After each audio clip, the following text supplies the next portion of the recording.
할렐루야. 다시 한번 인사 나누실까요? 할렐루야. 아멘. 만나서 반갑습니다. 오늘도 하나님 주시는 그 평강이 여러분들 삶 가운데 충만케 되시기를 주님의 이름으로 축원합니다. 우리 서로 옆 사람 바라보시면서 함께 인사 나누실까요? 잘 오셨습니다.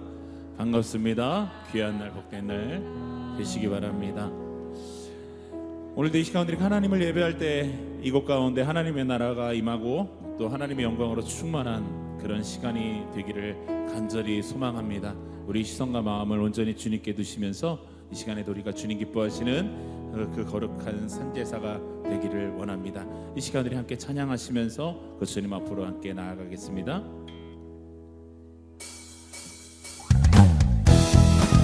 함께 박수 치면서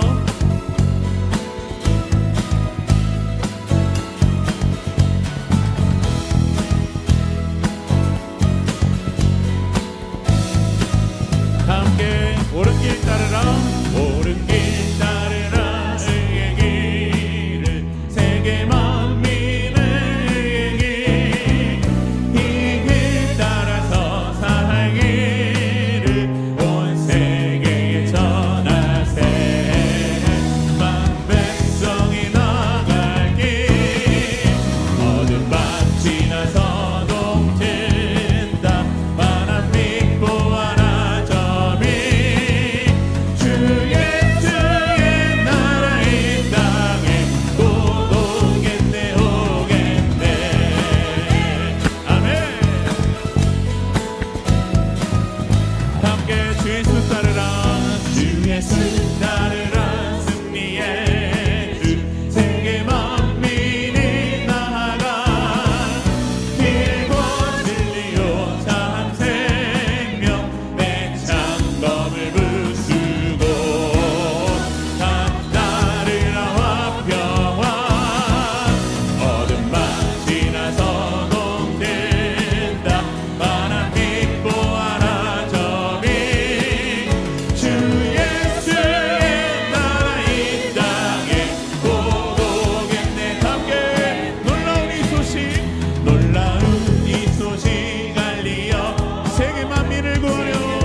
백성을 구하기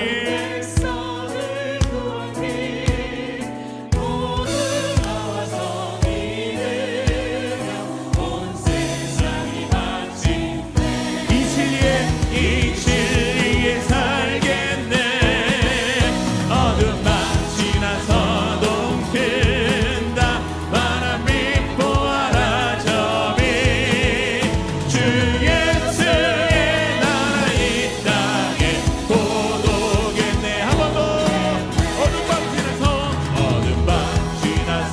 동튼다 환한 빛 보아라 저기 주 예수의 나라 이 땅에 고독 우리 마지막으로 어둠 밤 지나서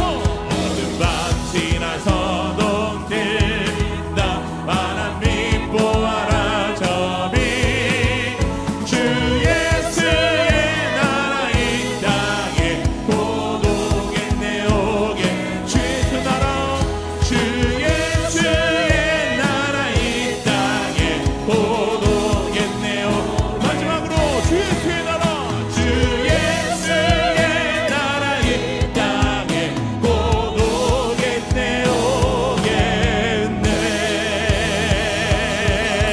할렐루야 주님의 나라가 이 땅 가운데 곧 임할 것입니다. 그 나라를 소망합니다. 할렐루야.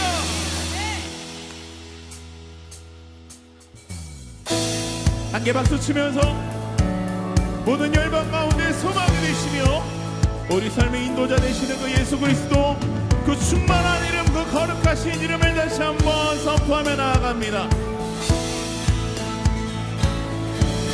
예수, 예수 열방의 소망, 예수 우리의 위로자, 주는 온 땅의 영원한 소망.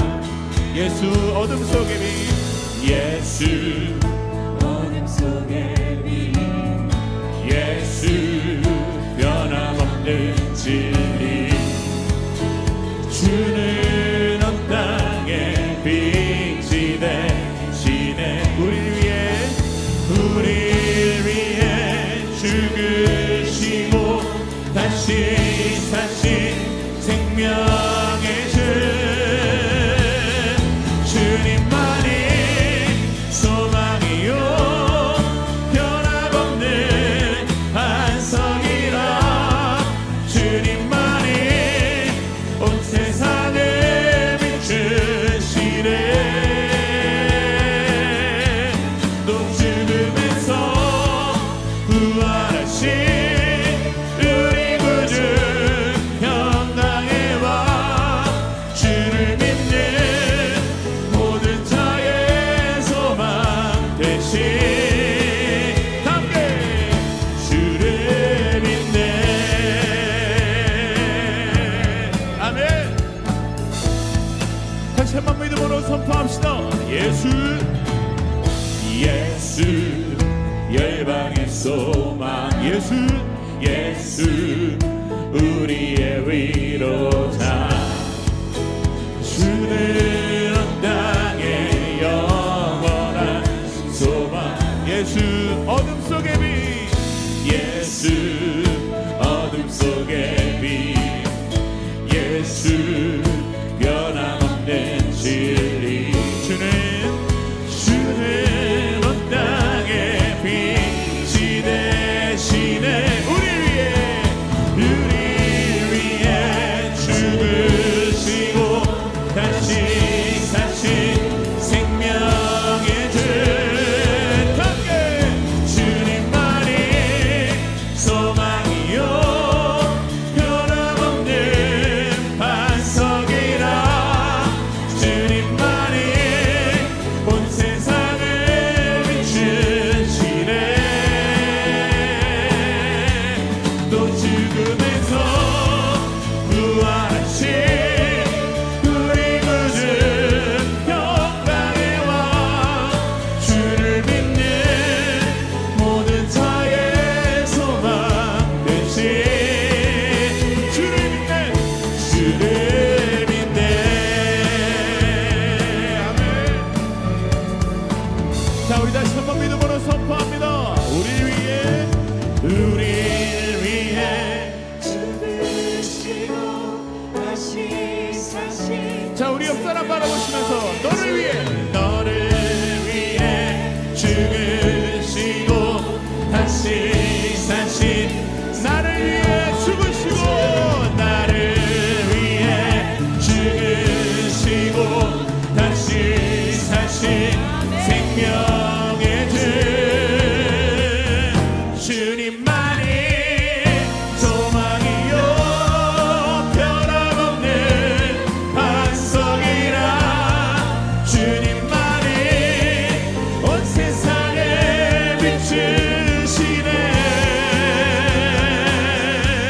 또 죽음에서 부활하신 우리 구주 평강의 왕, 주를 믿는 모든 자의 소망 되신, 주를 믿네, 주를 믿네, 주를 믿네, 주를 믿네, 주를 믿네, 주를 믿네. 할렐루야. 열방의 소망 되신 그 왕 되신 주님을 찬양합니다. 그 주님의 나라를 소망합니다. 할렐루야.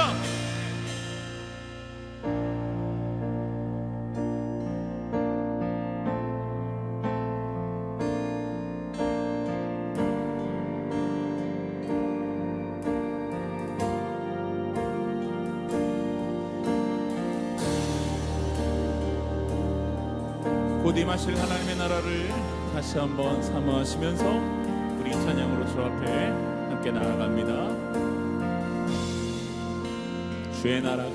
주의 나라가 임할 때 하나님 임재하실 때 예배가 회복되며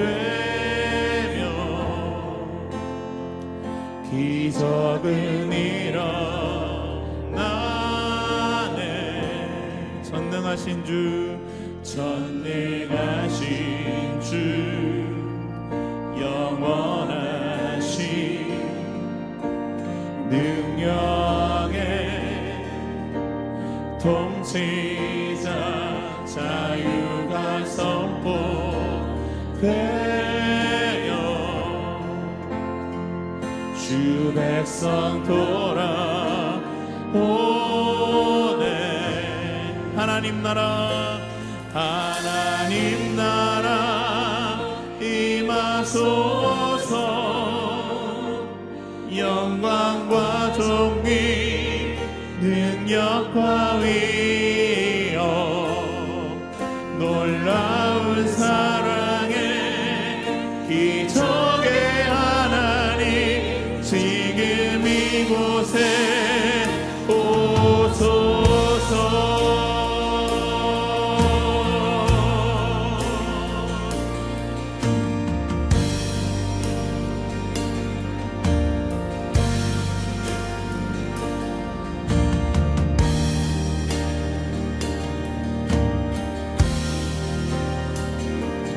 자, 우리도 함께 그 하나님의 나라를 소망하시면서 다시 한번 고백할까요? 주의 나라가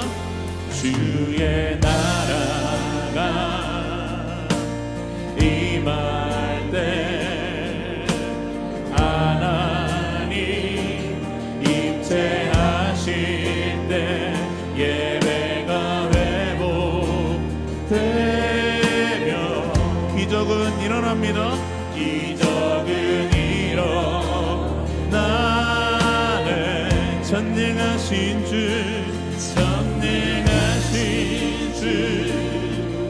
영원하신 능력의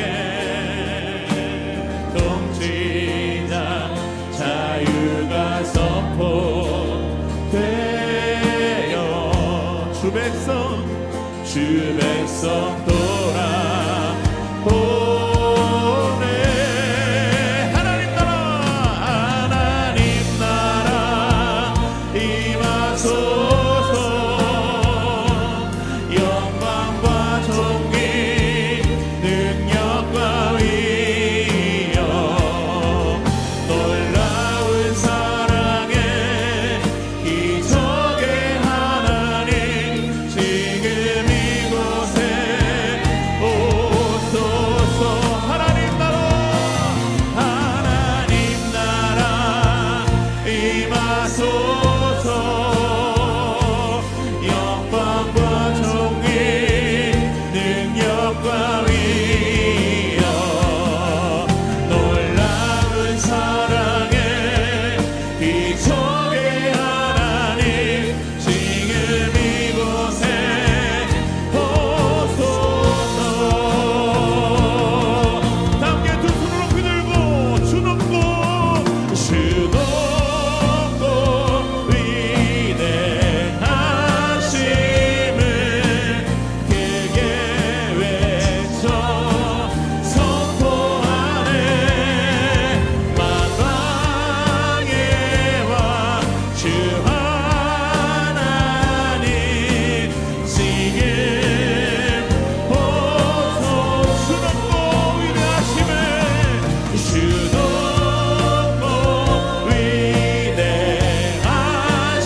우리 두 손을 높이 들고 선포할까요?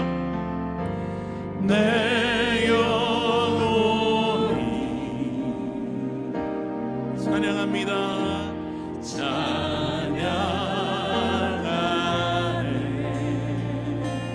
주님의 높고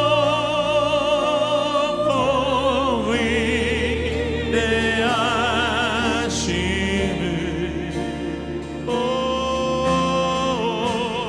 내 영혼이 함께 찬양하네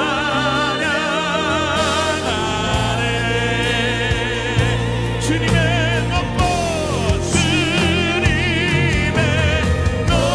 높고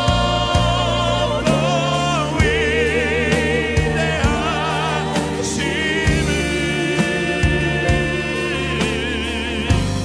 내 영혼이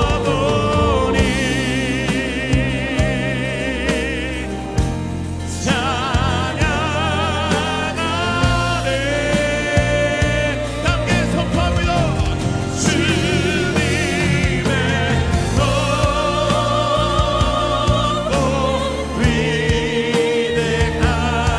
위대하심을 내 영혼이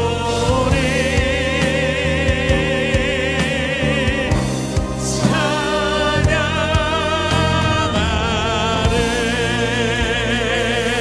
할렐루야. 주님이 높고 위대하신 거룩하심을 찬양합니다. 그 함께 그 위대하신 하나님 앞에 더 큰 박수로 함께 한번 돌리시겠습니다. 할렐루야. 주님을 찬양할지어다. 네. 이 시간 우리 함께 합심해서 기도하며 나아가겠습니다. 왕 되신 주님, 이 시간 우리가 그 주님의 이름을 높이며 주 이름을 영원히 송축하며 주 앞으로 나아갑니다. 하나님의 그 영광으로 이곳 가운데 충만하게 임하시고 함께 예배하는 이 백성들에게 기쁨의 자리가 되어줄 수 있도록 주님 역사하시옵소서. 오늘도 우리 단위에 세우신 우리 사랑하는 단위 목사님 그 입술의 능력을 갑절로 더하여 주시고 선포되어지는 말씀의 하나하나가 우리 심령 가운데 깊숙이 새겨지도록 성령 하나님 도와주시옵소서. 우리 함께 주여 한번 크게 외치고 함께 기도합니다. 주여.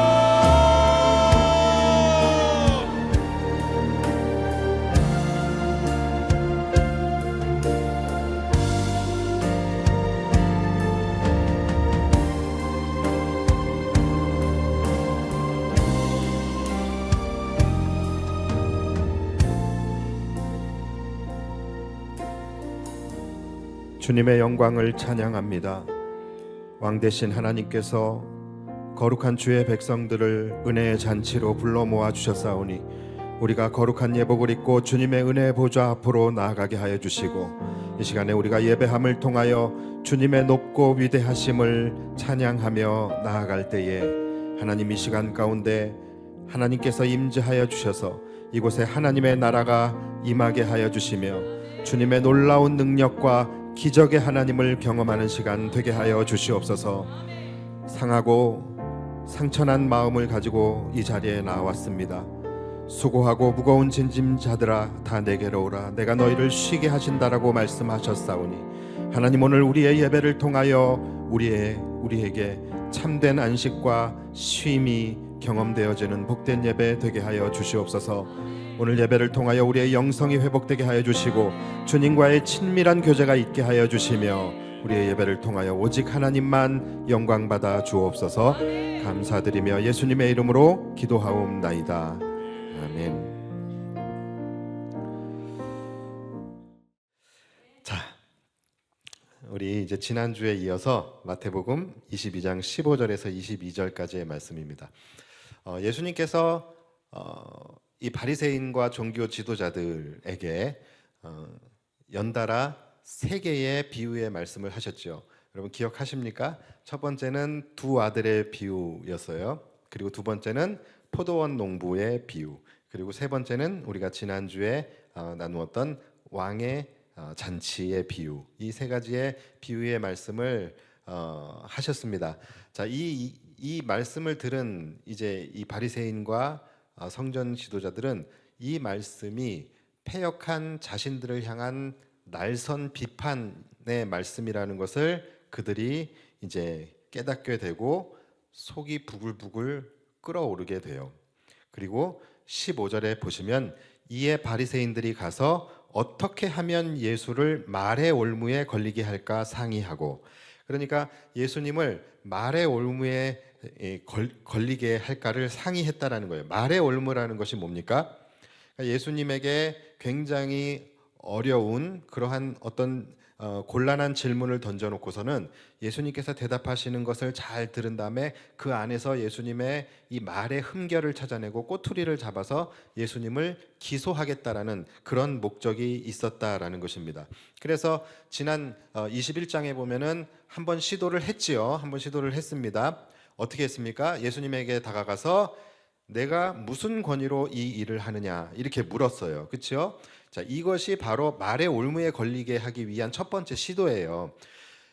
예수님에게 네가 무슨 권위로 이런 일을 하느냐라고 물었을 때 만약에 예수님께서 나는 하나님으로부터 권위를 받았다, 이것은 하늘로부터 온 권위다라고 만약에 예수님께서 말씀하셨다면 이들은 기다렸다는 듯이 그걸 물었을 거예요. 그래서 이들은 귀를 막고 옷을 찢고 막 소리를 지르며 이것은 신성모독이다 그러면서 현장에서 예수님을 체포하는 것, 그것이 이들의 목적이고 시나리오였습니다. 자, 그런데 예수님께서 안 넘어가셨죠. 예수님께서 이들에게 뭐라고 말씀하셨습니까?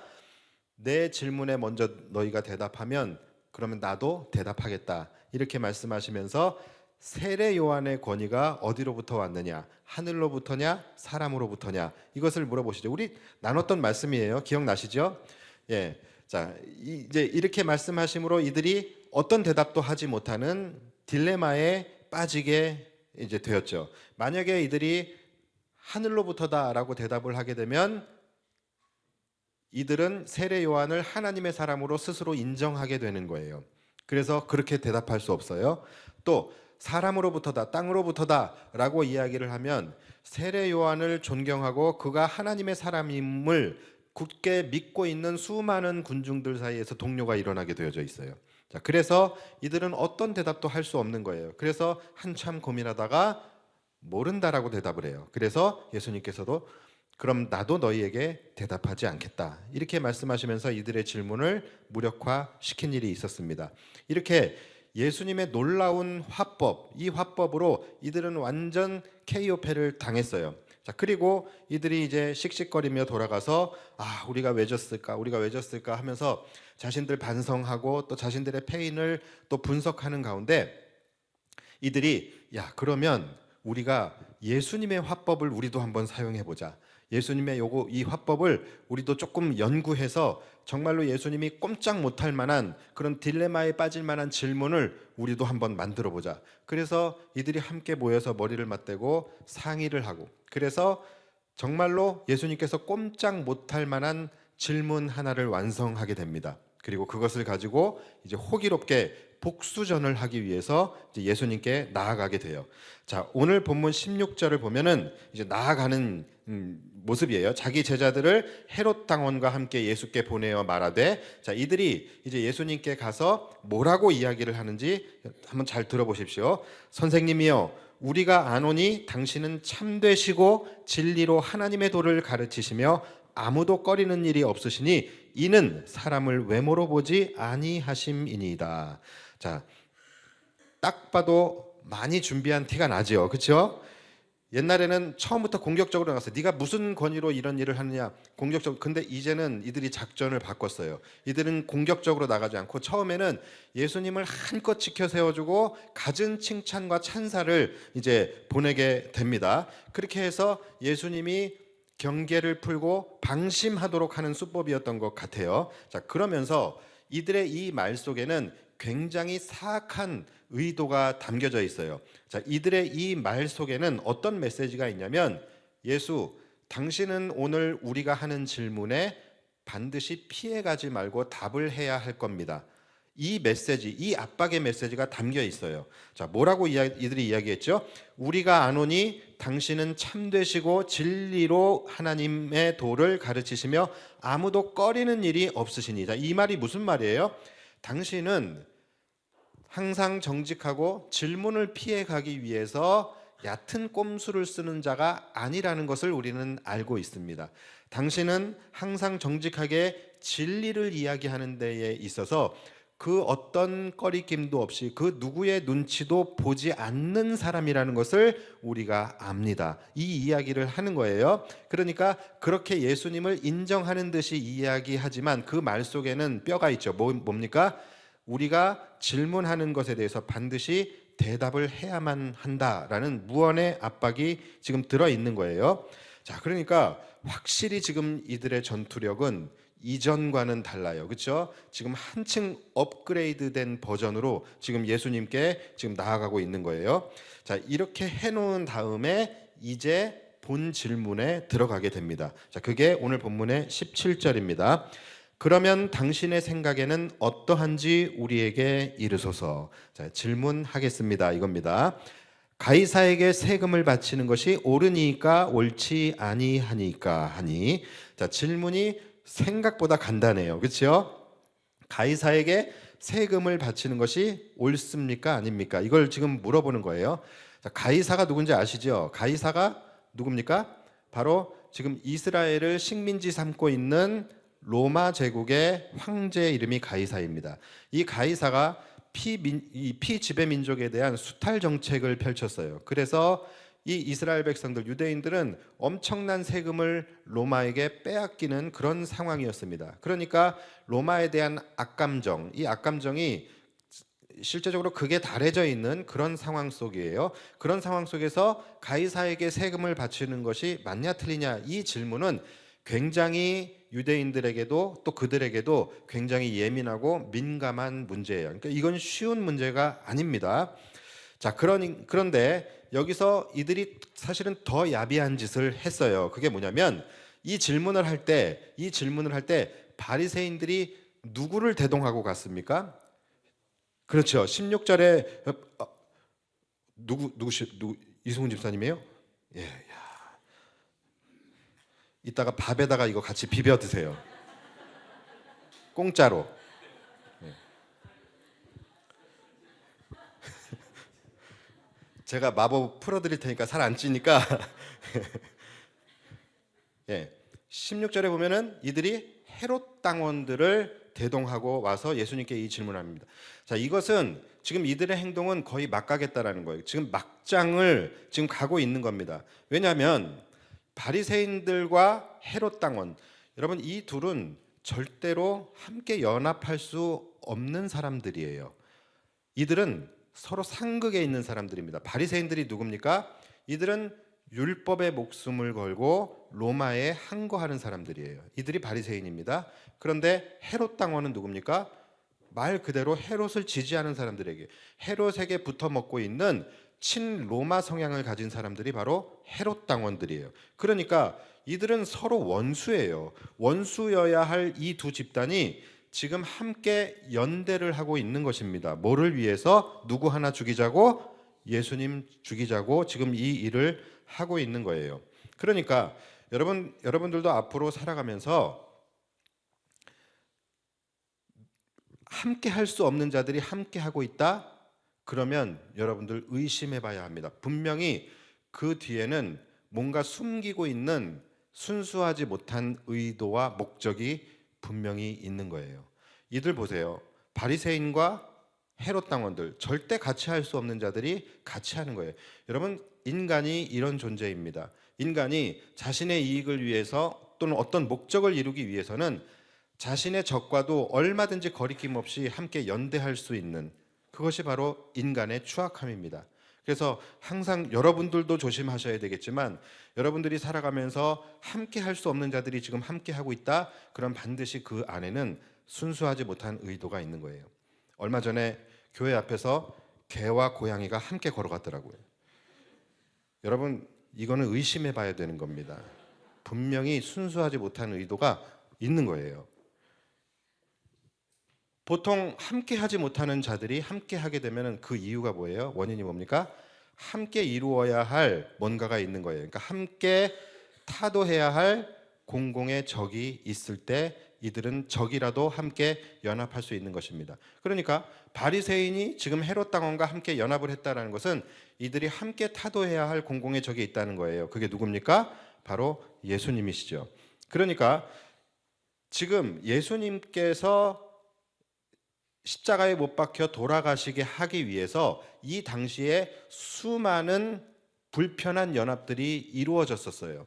예수님 한 분 죽이겠다고 말도 안 되는 연합들이 이루어지고 있었다라는 거예요. 이들뿐만이 아니에요. 헤롯과 빌라도, 이들도 함께 할 수 없는 자들인데 이들이 함께 연합을 해서 예수님을 십자가에 못 박습니다. 그리고 바리새인과 헤롯 당원 마찬가지, 그리고 바리새인과 사두개인도 마찬가지예요. 바리새인과 사두개인도요, 서로 함께 할 수 없는 자들입니다. 이들은 신학이 달라요. 그렇기 때문에 함께 할 수 없는 자들인데 예수님을 죽이기 위해서 이들이 연대를 하게 돼요. 대제사장과 서기관 마찬가지입니다. 우리 성경에 보면 대제사장과 서기관들 이렇게 같이 쌍으로 나오는 경우가 많아서 이 둘이 함께 짝이고 친할 것 같지만 여러분, 이들은 함께 할 수 없는 자들이에요. 대제사장은 그 당시에 로마에서 이 임명을 하는 정치적인 사람이에요. 그리고 서기관들은 말 그대로 순수한 이 학문을 연구하는, 신학을 연구하는 율법 학자들입니다. 그러니까 이들은 서로 함께 할 수 없는 자들이에요. 그런데 이들이 다 연대를 이루고 함께 연합을 이루어서 예수님을 십자가에 못 박아 죽이게 된 것입니다. 그리고 이러한 불편한 연합은 지금 이 시대에도 일어나고 있다는 거예요. 가장 대표적인 것이 뭡니까? 바로 WCC예요. 함께 할 수 없는 자들이 함께 모여서 종교 통합을 이루고 종교 다원주의를 이룰 때에 결국은 예수님만이 구원자가 되심을 부인하게 되는 것입니다. 여러분, 조심해야 합니다.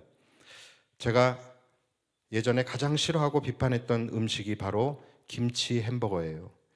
여러분, 김치와 햄버거는 함께 할 수 없는 거예요. 이 두 개가 합쳐진 것은 악한 것입니다. 그래서 실제로 망했잖아요. 롯데리아 회개해야 합니다.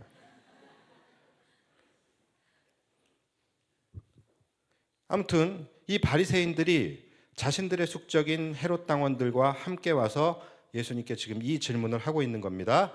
가이사에게 세금을 바치는 것이 옳습니까? 아닙니까? 자, 이 질문을 하는 거예요. 이 질문이 이제 예수님이 사실은 걸렸습니다. 예수님이 딜레마에 빠질 수밖에 없는 질문이에요. 만약에 예수님께서 가이사에게 세금을 바치는 것이 옳지 않다라고 이야기하면 이제 누가 가만히 안 있겠어요? 헤롯 당원들이 일어나겠죠. 헤롯 당원들이 네가 지금 대로마 제국의 이 조세 정책을 지금 거부하는 것이냐, 네가 반기를 드는 것이냐 하면서 로마 제국의 반역자로 몰아가게 될 것이 뻔해요. 또 예수님께서 그러면 가이사에게 세금을 바치는 것이 옳다라고 이야기하면 누가 들고 일어나겠어요? 유대인들이 들고 일어나는 거예요. 네가 그러고도 유대인의 메시아라고 할 수 있겠느냐 하면서 민족의 반역자로 몰아세울 거예요. 그러니까 예수님은 사실은 지금 갇혀 있는 게 맞습니다. 굉장히 어려운 문제이기는 해요. 우리 바리새인 친구들이 열심히 준비한 게 맞아요. 자, 그러면 예수님께서 지금 이 딜레마를 어떻게 반응을 하셨을까요? 자, 그게 18절입니다. 18절부터 이제 나오게 되는데, 예수께서 그들의 악함을 아시고 이르시되 외식하는 자들아 어찌하여 나를 시험하느냐. 자, 예수님은 이미 이들의 악함과 이들의 외식, 즉 위선이죠. 이 위선을 간파하신 거예요. 그러니까 이들은 처음부터 이 질문에 대한 답이 궁금했던 것이 아니었다라는 것이죠. 그냥 이들의 목적은 하나입니다. 예수님께서 어떤 대답을 하시든 예수님을 로마 제국의 반역자로 몰아세우든지 아니면 이 유대인의 아픔과 고충을 이해하지 못하고 헤아리지 못하는 가짜 메시아로 만들어버리든지 이 두 가지의 목적만 가지고 지금 있는 거예요. 그러니까 얼마나 위선적입니까?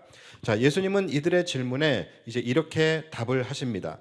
너희가 세금으로 내고 있는 그 동전을 내게 가져와 보아라, 이렇게 얘기하세요. 자, 그러니까 바리새인들이 한 데나리온짜리 동전을 가져옵니다. 그 당시에는 다 동전이었어요. 이 동전에는 가이사의 얼굴이 이제 새겨져 있는 동전입니다. 예수님께서 그들에게 묻습니다. 이 동전에 새겨져 있는 형상과 글이 누구의 것이냐?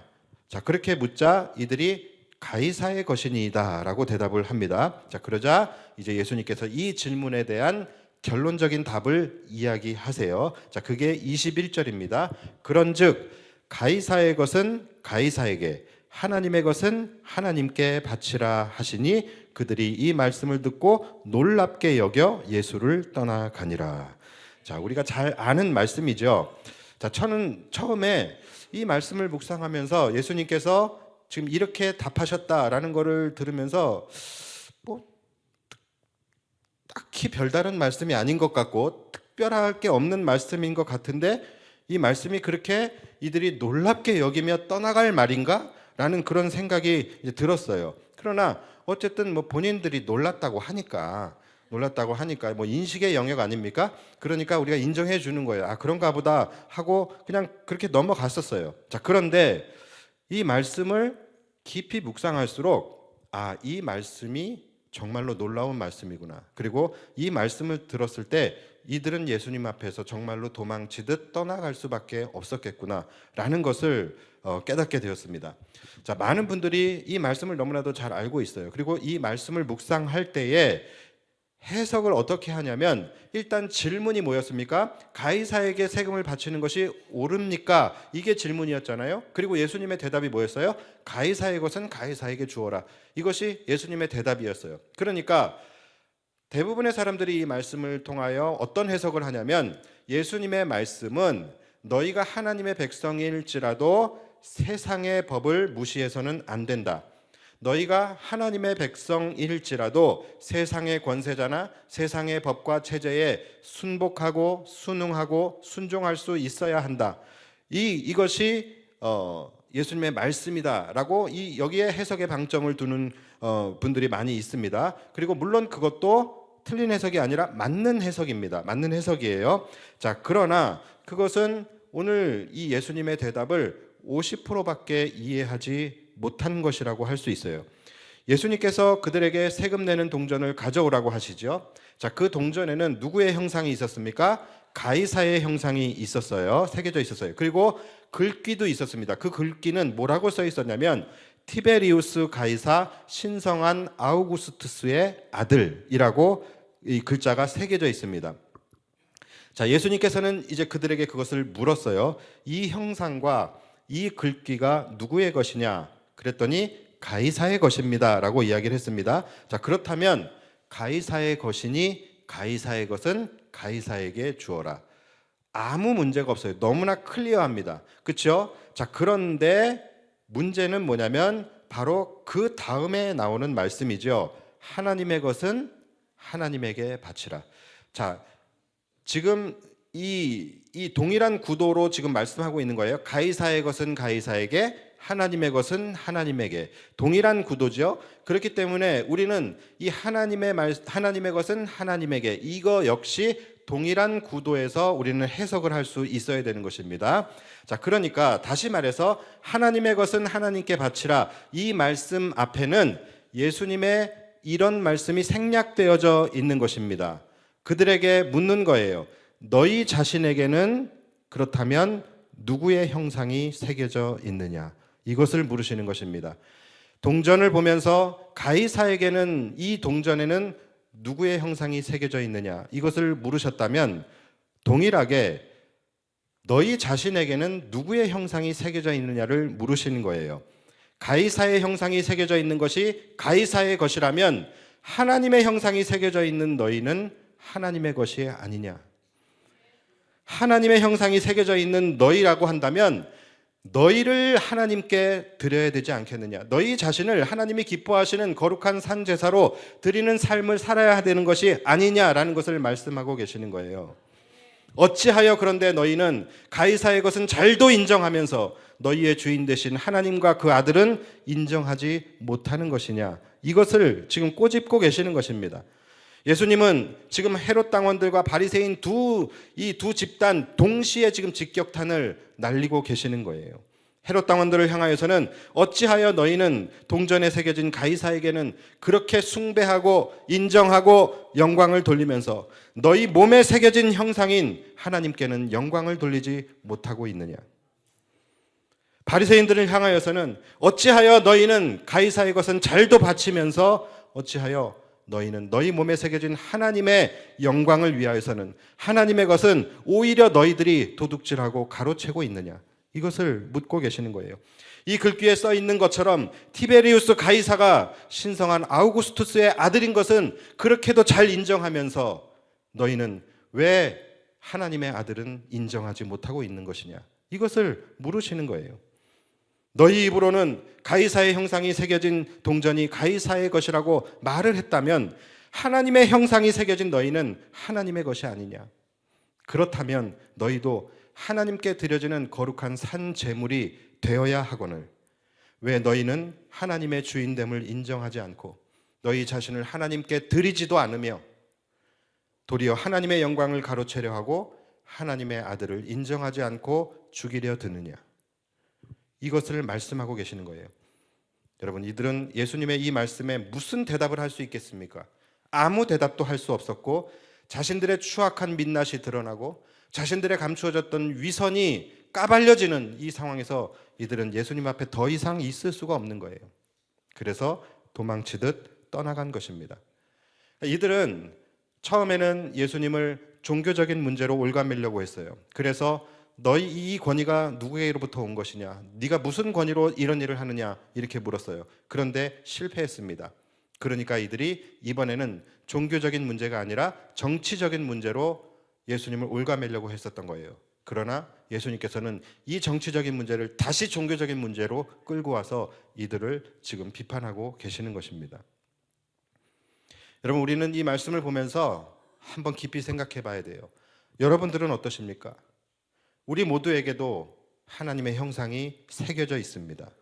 우리 모두에게는 내가 너를 구속하였고 내가 너를 지명하여 불렀나니 너는 내 것이라, 너는 내 아들이라, 오늘날 내가 너를 낳았도다, 이 말씀이 우리 가운데 새겨져 있습니다.